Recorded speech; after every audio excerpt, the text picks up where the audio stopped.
সারা দেশে আরও 11 শিশুর মৃত্যু হয়েছে। গেল 24 ঘন্টায় সিলেটে হামা উপসর্গে আরও 5 শিশু মারা গেছেন।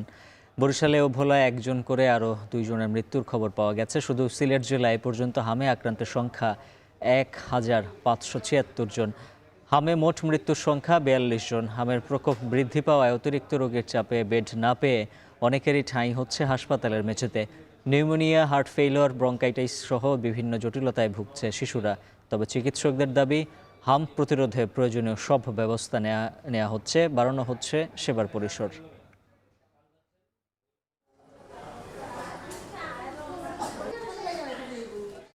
সিলেটে হামের উপসর্গ নিয়ে একই দিনে মারা গেছে 5 জন শিশু।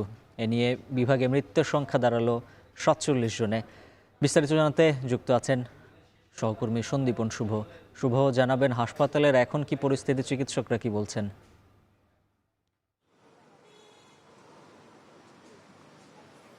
উজ্জ্বল, শুরুতে একটা কথা আপনাকে জানিয়ে রাখতে চাই। আমরা এখানে যখনই আসছিলাম আজকে সকাল থেকে কিন্তু আমরা হাসপাতালগুলো ভিজিট করছিলাম এবং দেখছিলাম আসলে অবস্থা। আমরা দেখছি যে প্রতি মুহূর্তে কিন্তু এখানে রুগী এসে ভর্তি হচ্ছেন এবং অ্যাম্বুলেন্স সহ যে যেভাবে পারছেন আসলে তারা হাসপাতালের শরণাপন্ন হচ্ছেন, তারা চিকিৎসার শরণাপন্ন হচ্ছেন। এমন এক পরিস্থিতি কিন্তু সিলেটে এই মুহূর্তে। এবং আপনি যেমনটি বলছিলেন আসলে যে গত 24 ঘন্টার যে চিত্র, সেই চিত্রটি একেবারেই ভালো নয়।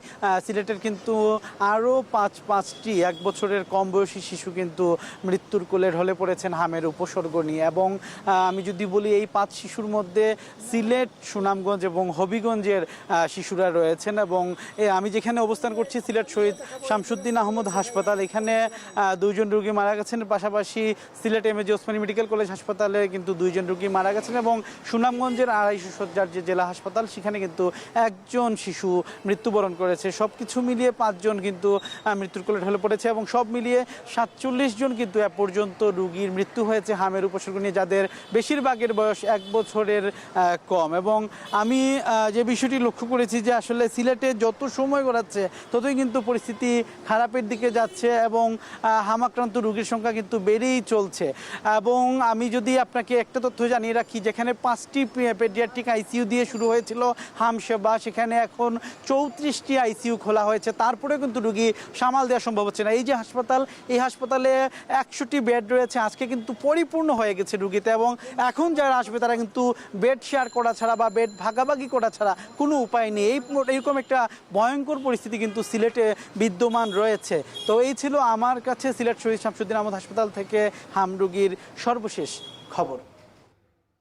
সিলেট থেকে হাম সংক্রমণের খবর জানাচ্ছিলেন সহকর্মী সন্দীপন শুভ। দেশের সবচেয়ে